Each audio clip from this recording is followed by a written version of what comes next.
안녕하세요. 학교의 김인철입니다. 음, 참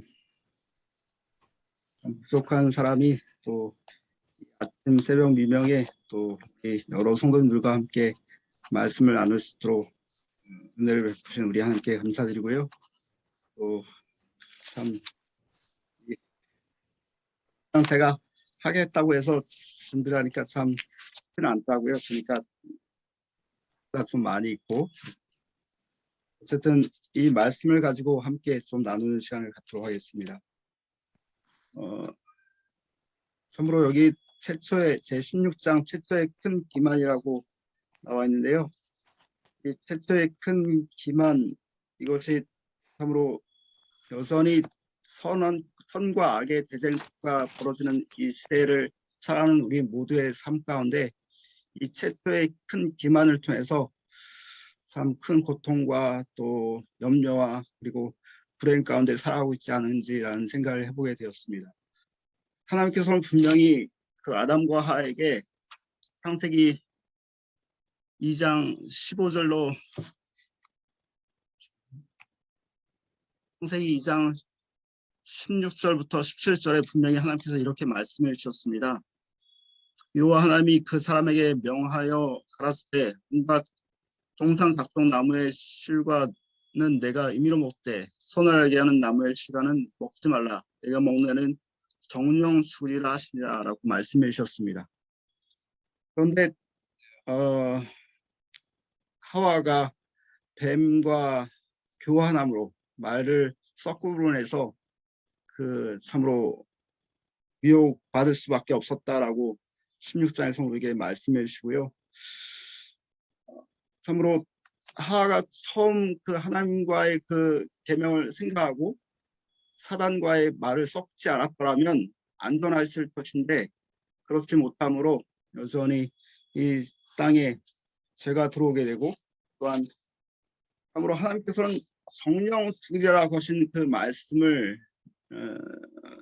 하셨지만 하지만 거기 사단의 그 말, 뱀이 여자에게 이르되 너희가 결코 죽지 아니하리라는 그 말을 믿고 또 참으로 하나님과 같이 되겠다라는 그런 그 달콤한 유혹에 빠져서 참으로 죄가 들어왔음을 잘 우리의 삶의 모습 속에서 경험하게 되는 것이죠. 그래서 범죄한 결과로 인해서 아담과 하하가 너는 흑인이 흑으로 돌아갈 것이냐는 그 말씀 그대로 참으로 죽음을 맞이할 수밖에 없었지만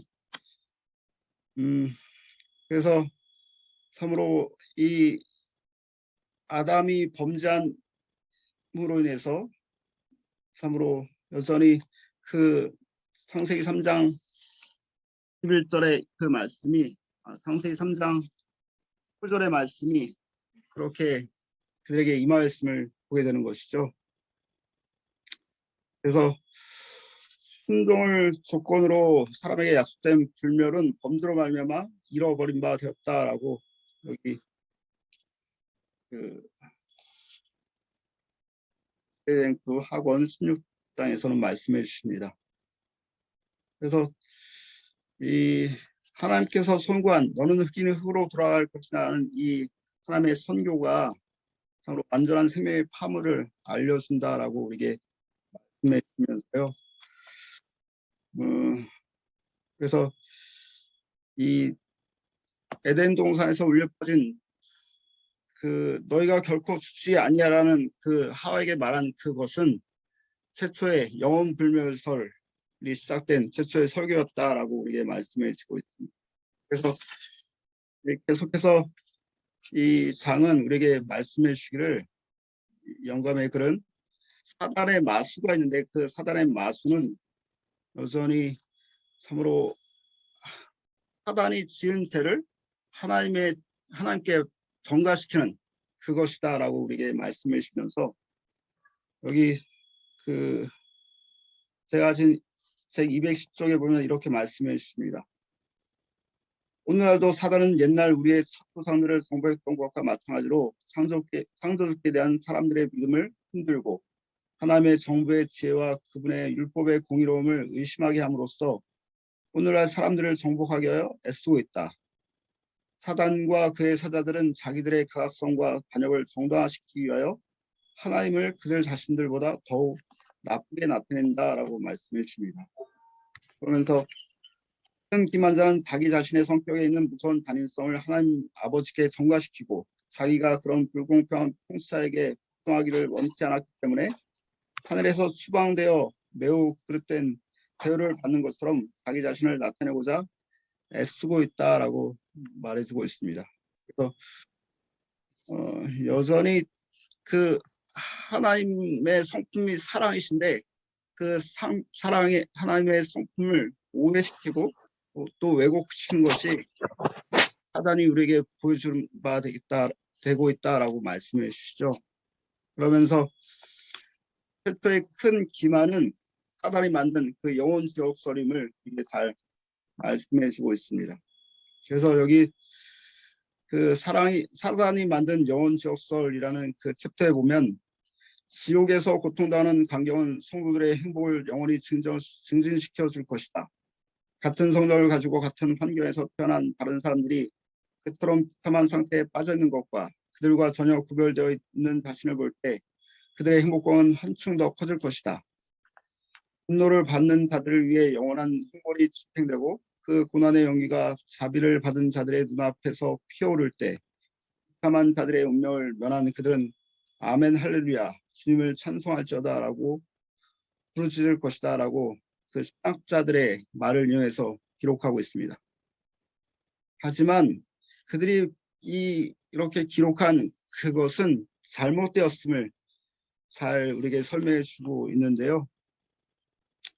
참으로 여기 보면 하나님께서 끊임없는 고통을 목도하고 기뻐하시고 그분께서 지옥의 불속에 던진 자들의 고통과 괴로움과 저주의 소리를 듣기를 즐거워하신다는 것을 우리가 인정한다 해도 그러한 것들이 하나님께 무슨 유익이 될 것인가? 그 처참한 부르짖음이 무한한 사랑의 하나님의 귀에 음악으로 들릴 수 있을까? 사람들은 악인들에게 과해지는 끝없는 고통이 하나님께서 우주의 질서와 평화를 파괴한 악으로서의 죄를 얼마나 미워하신가를 나타내는 것이라고 주장한다. 그것은 얼마나 두려운 모독인가라고 이게 말씀해 주십니다. 그래서 이 영혼 지옥설로 말미암아서 참으로 수많은 악이 사람들로부터 많이 헤아릴 수 없이 넘쳐나게 되었다라고 우리에게 말씀해 주시고요. 또한 이 하나님께 대한 이러한 경외, 하나님께서는 그 악인들을 영원한 고통 속에서 지옥에서 그 불타게 만드신다라는 그 견해가 수백만의 해론자들과 불신론자들을 만들어내었다라고 우리에게 말씀해 주시고 있습니다. 그래서 이 영혼지옥설은 바벨론의 모든 나라에 마시고 있는 진노의 포도주라고는 거짓 교리 중 하나이다라고 분명히 우리에게 말씀해 주고 있음을 보게 되고요.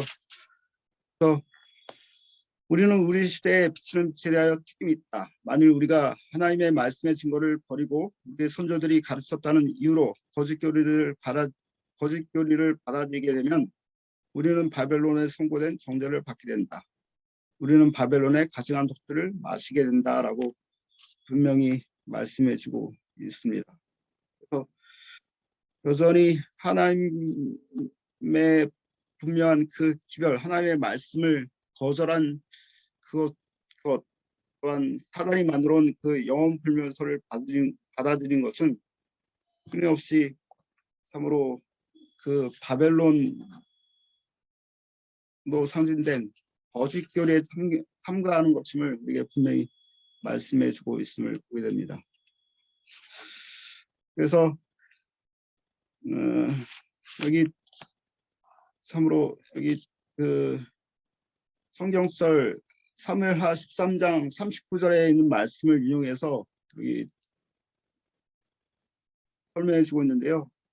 다윗 왕의 마음이 압살롬에게 향하여 간절하니 암논은 이미 죽었으므로 왕이 위로를 받았음이더라라고 말씀해 주시면서 이 근친상간의 죄를 범한 이 술수송뱅이의 암논이 죽은 즉시 복된 곳으로 가서 거기서 순교를 해주고 죄 없는 천사들과 그제할 자를 얻게 된다는 증거가 된다고 이렇게 주장하고 있음을 보게 됩니다.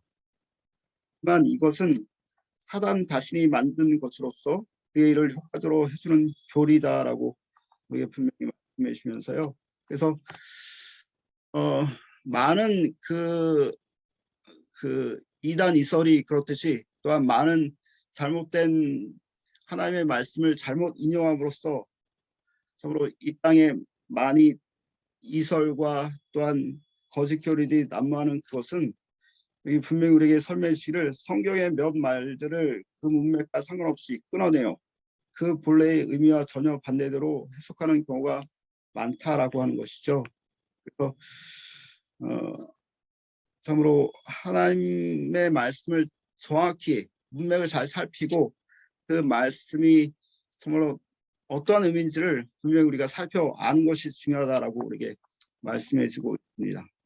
그래서 이 개인이 죽어서 지옥에 가는 그것으로 인해서 많은 사람들이 쉽게 목숨을 끊어버리고 차라리 이 힘들고 어려운 이 세상을 살아가느니 죽어서 저 영원한 그 행복의 나라로 가는 것이 더 낫겠다라고 생각하는 사람들이 참 많이 일어난다라고 하는 것이죠. 하지만 분명히 우리가 기억해야 할 것은 참으로 하나님께서 아담과 하와가 죄를 지었을 때 창세기 3장 15절의 말씀처럼 참으로 끊임없는 희생과 고통이 감수해야 함을 우리에게 잘 말씀해 주고 있습니다. 여기 율법의 무시와 형벌이라는 그 챕터에 보면 그분께서 무한히 자비하심으로 죄인에게 심판을 집행하지 않으신다고 스스로 안심하는 자들은 갈바리의 십자가를 쳐다보아야 한다. 흠없는 하나님의 아들이 돌아가신 것은 죄의 삭시 사망이라는 것과 하나님의 율법을 범하는 것은 모두 합당한 벌을 받아야 한다는 것을 입증했습니다. 구제하신 그리스도께서 인류를 위하여 죄인과 같이 되셨다. 그분께서는 죄의 형벌을 담당하시고 아버지의 얼굴에서 외면당하셨다. 그래야 마침내 그분의 심장은 터지고 그분의 생명은 부서졌다. 이 모든 희생은 죄인들을 구원하기 위함이었다라고 말씀해 주고 있습니다. 그래서 죄의 싹은 사망임을 성경 우리에게 그리스도 예수의 죽으심을 통해서 잘 말씀해 주시고요. 여전히 저를 포함해서 우리 모두의 삶 가운데 예수 그리스도의 그 십자가 희생을 날마다 묵상하고 그 말씀을 생각하는 것이 얼마나 중요한지를 우리에게 잘 말씀해 주고 있습니다. 참 제가 목회를 이제 올해 16년째 하고 있는데요.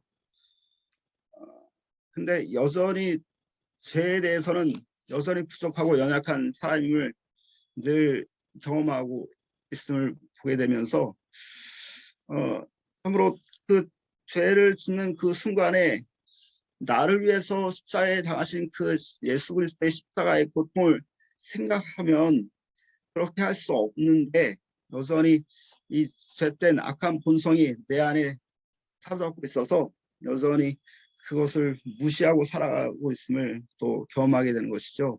하지만 우리가 분명히 기억할 사실은 나를 위해서 2000년 전에 그 십자가의 큰 고통과 희생과 고난을 당하신 그 놀라운 하나님의 사랑을 끊임없이 우리가 생각하고 또한 기억함으로 또한 그 말씀을 우리 마음 가운데 담아둘 때 도우시는 능력을 힘입어서 우리가 제 문제를 여전히 이길 수 있다라고 하는 것입니다. 그래서 여기 분명 우리에게 말씀해 주시기를 이기는 자는 이것들을 유업으로 얻으리라. 나는 저희 하나님이 되고 그는 내 아들이 되리라 라고 말씀해 주십니다. 모든 것을 유업으로 받기 위하여 우리는 죄를 거부하고 이겨야 한다라고 분명히 말씀해 주시면서요.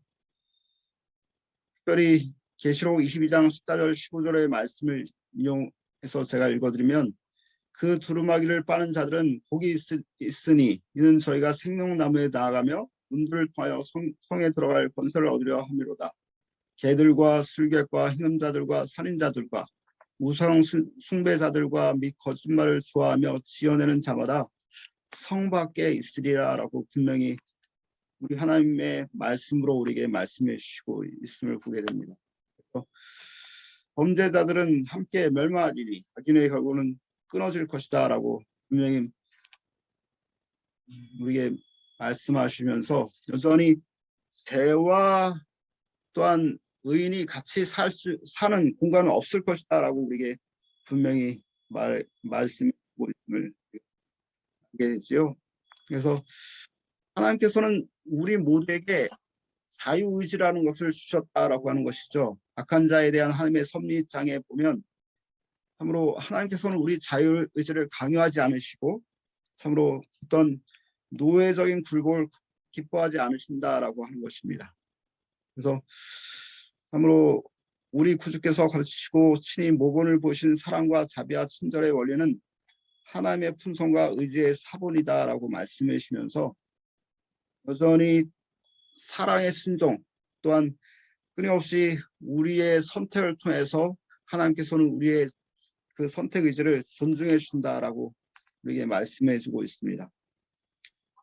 그래서 참으로 하나님께서는 그 베드로후서 3장에 보면 이런 말씀을 좀 풀리게 되는데요. 베드로후서 3장 이렇게 우리에게 좀 말씀해 주십니다.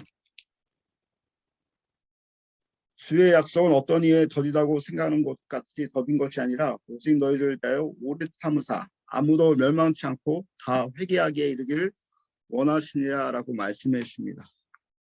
여전히 그 모든 사람이 회개하기를 위해 바라서 그 완고함을 오래 참으시고 하지만 그 결정적 시간이 이르러 오면 운명이 결정되어질 것이다라고 말씀해 주십니다. 그래서 사단을 지도자로 삼고 그의 세력에 의하여 지배되온 자들은 하나님 앞에 나아갈 준비가 갖춰 있지 않다라고 분명히 말씀해 주시면서요. 그래서 끊임없이 우리에게 강조하시는 말씀은 순결과 후패 그리고 승리한 자와 악인 하나님과의 그 선과 악이 함께 공존할 수 없음을 우리에게 잘 말씀해 주고 있습니다. 그래서 하나님께서 기회를 베풀어 주셨지만 또한 그들의 선택을 존중해 주셨지만 여전히 그들이 돌이키지 않았을 때에는 악인의 운명은 그들 자신의 선택에 의해서 정해진다라고 하는 것이죠. 그래서 하나님께서 아벨과 가인의 모습을 통해서 우리에게 말씀해 주시는데 가인이 아벨을 쳐 죽였을 때 하나님께서는 그 은혜를 베푸셔서 살인자 가인을 살려주셨습니다. 그런데 그 가인이 하나님의 은혜를 받아들이고 회개하고 하나님께 나온 것이 아니라 하나님 앞에서 떠났다라고 성경 우리에게 말씀해 주시죠. 그러면서 자기 마음대로 살고 그래서 그 가인의 모범을 따라서 죄된 세상이 쭉 이어져 있음을 우리에게 잘 말씀해 주고 있습니다. 그래서 사람들을 끊임없이 반역으로 인도한 그러한 시대를 우리가 잘 볼 수 있는데요. 가인의 시대, 노아의 시대, 아브라함의 시대, 롯의 시대에 그러하였고 또한 오늘날 우리의 시대도 역시 그렇다라고 우리에게 말씀해 주시면서 하나님께서 당신의 은혜를 거절하는 자들을 최종적으로 멸망시키는 것은 우주에 대한 자비에서이다라고 말씀해 주십니다. 옛날 이스라엘 백성들이 요단강 앞에 이르렀을 때 그 모세가 이스라엘 백성들에게 마지막으로 유언과 같은 당부를 하였는데요. 내가 오늘날 생명과 복과 사망과 화를 내 앞에 두노라라고 말하였습니다. 그래서 이 선택은 우리의 몫임을 우리에게 잘 말씀해 주시고요. 그래서 이 사망과 화를 내 앞에 두었노라라고 하는 이 사망은 참으로 아담에게 선고된 그 사망이 아니라 둘째 사망을 영원한 사망임을 우리에게 잘 말씀해 주고 있습니다. 그래서 두 가지 사망에 대해서 우리에게 말씀해 주시면서 우리 모두는 죽을 수밖에 없습니다. 그렇죠? 모든 사람은 빠짐없이 무덤으로 내려간다라고 말씀해 주시는데 하지만 무덤에서 나오는 자들은 이 요한복음 5장 28절 29절에 분명히 우리에게 말씀해 주시기를 무덤 속에 있는 자가 다 그의 음성을 들을 때가 오나니 선한 일을 한 자는 생명의 부활로 악한 일을 한 자는 심판의 부활로 나오겠다라고 말씀해 주시고 있습니다. 그래서 이 죄의 싹을 받아야 된다라고 말씀해 주시는데요. 자기 행위를 따라 형벌을 받되 그 기간과 정도는 다르지만 최종적으로 둘째 삶을 당하게 될 것이다라고 말씀해 주고 있습니다. 그래서 하나님의 심판의 시간, 그날이 이르는 그때는 하나님을 열심히 의지하고 하나님을 믿은 그들에게는 그 생명의 부활로 이르게 되지만, 하지만 그 반대의 삶을 살아가는 사람들은 여전히 참으로 그 죄의 결과로 인해서 불행과 파멸은 모두 종식되고 영원히 그들의 이름이 영영이 도말되겠다라고 성경은 우리에게 말씀해 주고 있습니다. 그래서 죽은 후의 상태는 참 다윗이 말한 것처럼 또 솔로몬이 말한 것처럼 그 호흡이 끊어지면 흙으로 돌아가서 당일에 그 도모가 소멸하리로다라고 말씀해 주시면서요. 솔로몬은 무릇 산 자는 죽을 줄 알되 죽은 자는 아무것도 모르며라고 말씀해 줍니다. 그래서 히스기야 왕이 자신의 생명이 15년간 연장되었음을 그것을 감사함으로 기도한 그 내용을 보면 음부가 주께 살해하지 못하며 사망이 주를 찬양하지 못하며 구덩이에 들어간 자가 주의 신실을 바라지 못하되 오직 산자 곧 산자는 오늘날 내가 한 것 같이 꽤 감사하리다라고 말씀해 주시고 있습니다. 그래서 끊임없이 이 사망을 통해서 죽음을 통해서 그 음부 가운데 감사하는 사람이 없을 것이다라고 분명히 시편 6편 5절에서 우리에게 말씀해 주시고요.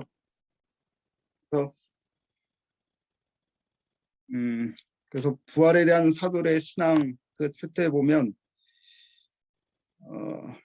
선교자 틴덜이 이 죽은 자의 상태에서 다음과 같이 말했음을 보게 되는데, 나는 죽은 자들이 이미 그리스도와 함께 완전한 영광에 참여했거나 하나님의 택하신 천사들과 같은 상태에 있다는 것을 납득할 수 없음을 고언한다. 그것은 나의 신앙의 어떤 한 부분이 결코 아니다. 그렇다면 육체의 부활에 관한 설교는 전혀 무익하다는 것을 나는 안다라고 분명히 말씀해주고 있습니다. 그래서 여기 분명히 우리에게 말씀해 주시는 바는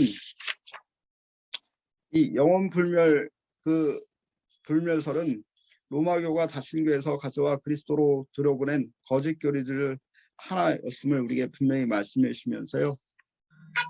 끊임없이 우리의 살아가는 삶은 이 죽은 후에 바로 하늘이나 어떤 지옥으로 하는 것이 아니라 우리에게 심판이 있는데, 그것은 하나님께서 정하신 때 그 정하신 날에 그것을 이루겠다라고 사도행전 17장 31절에 말씀해 주시고요. 그리고 유다서에서도 참으로 그 큰 날의 심판까지 영원한 결과로 흑암에 가두셨다라고 말씀해 주십니다.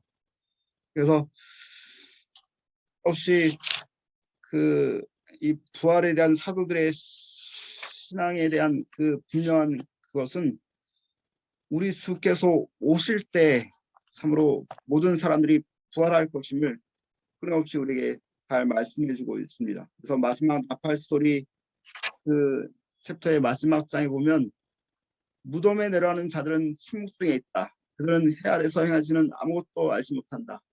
그것은 피곤한 의인들에게 주어지는 복된 휴식이 아닌가라고 우리에게 말씀해 주시면서 마지막 순간에 그 사람이 드는 그 생각은 참으로 죽음의 고통 가운데 잠드는, 그래서 그런 느낌을 받고 마지막 생각은 그들이 무덤의 세력 아래 넘어지고 있다는 것인데, 하지만 그들이 무덤에서 일어날 때는 제일 처음으로 드는 생각은 참으로 사마가 너희 이기는 것이 어디 있느냐, 사마가 너희 쏘는 것이 어디 있느냐라는 고백이 될 것이다 라고 우리에게 말씀해 주십니다. 제가 2013년 11월 9일에 저희 어머니가 돌아가셨는데요. 그 순간 어머니의 임종을 좀 지켜보게 되었습니다. 그래서 그때가 토요일 저녁 밤 늦게 이제 어머니가 숨을 거두셨는데 그 옆에서 제가 참일 불러드리고 또 참으로 그 뭐 말씀도 읽어드리고 했을 때 어머니가 그것을 다 받아들이시고 아멘 아멘 하시면서 그 숨을 거두신 것을 좀 보게 되었는데 참으로 저는 이 예수님께서 이 땅에 오실 때 예수 그리스도 안에 소망 가운데 잠든 저희 어머니가 부활할 것임을 믿고 확신하는 것이죠. 그래서 여전히 사단이 파놓은 그 함정에서 우리가 벗어나기 위해서는 참으로 온전히 끊임없이 속속으로 예수 그리스도의 십자가의 은혜를 힘입어서 살아야 됨을 우리에게 잘 말씀해 주시면서요. 참으로 사단이 파놓은 그 함정, 지옥, 영혼 지옥설을 우리가 그 하나님의 말씀으로 잘 가르치고 또한 많은 사람들에게 잘 알려줌으로써 하나님의 선하심을 드러낼 수 있는 저와 여러분의 삶이 되기를 간절히 바라면서 말씀을 마치겠습니다. 감사합니다.